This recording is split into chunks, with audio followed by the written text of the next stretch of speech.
The Busby Babes. This was a group of players who began their playing careers in the Manchester United youth system. Recruited and trained by Chief Scout Joe Armstrong and Assistant Manager Jimmy Murphy, under the management of the now legendary Sir Matt Busby. These players were not only revered for their talent at such a young age, but being a product of the club rather than purchased from others. No one could deny that this group had a bright future ahead of themselves, and were often regarded as the greatest English football team since World War II. On February 6, 1958, the club was returning from a European Cup match in Belgrade, Yugoslavia, after qualifying for the European Cup semi-finals. The flight had stopped in Munich to refuel, and the weather was getting worse. After refueling, pilots James Thane and Kenneth Raymond were tasked with assessing the risk of actually leaving in what had become a snowstorm. The first two attempts to take off were a failure. There was slush building up on the runway, and a fear of ice on the wings was on everyone's mind. Passengers were loaded off the plane after the second attempt.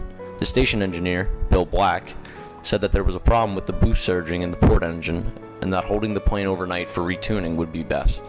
Thane wanted to stay on schedule, though, and believed that simply opening the throttle even more slowly than they had been would work just fine. The third attempt would be the last. As the plane neared the end of the runway, Raymond shouted, exclaiming the plane wouldn't make it. The plane skidded off the end of the runway and crashed into a fence surrounding the airport. It hit a house, home to a family of 6 who all managed to survive. Part of the tail was destroyed, sending the left side of the cockpit into a tree. The right side of the fuselage hit a structure that contained a truck filled with fuel, which would explode. 20 of the passengers would die instantly, with 3 dying later as a result.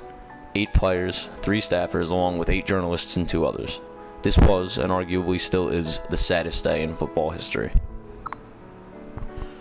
Among the players lost was Roger Byrne, a 28-year-old left back and club captain of Manchester United. Mark Jones, the 24-year-old centre-half. 21-year-old Duncan Edwards, who fought for 15 days in the hospital after the crash. Tommy Taylor, the 26-year-old centre-forward who had been purchased from Barnsley 5 years prior. Eddie Coleman, the 21-year-old right-half. Liam Whalen, 22 years old, was inside right for United and was the former club captain.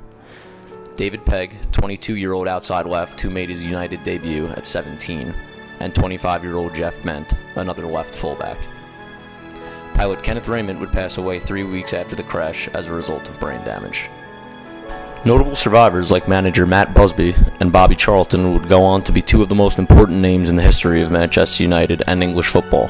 The club would actually make it to the FA Cup final that year, and although ultimately losing, it gave fans and supporters hope for the future. The disaster will never be forgotten. Special ceremonies are always held on the anniversary, along with a number of memorial structures, most famously the Munich clock on the southeast corner of the club's home, Old Trafford. The songs and poems of the club supporters serve to remind the world what happened that day. A broken plane, a broken dream, a broken heart, a broken team. No words said, a silent vow. We loved you then, we love you now.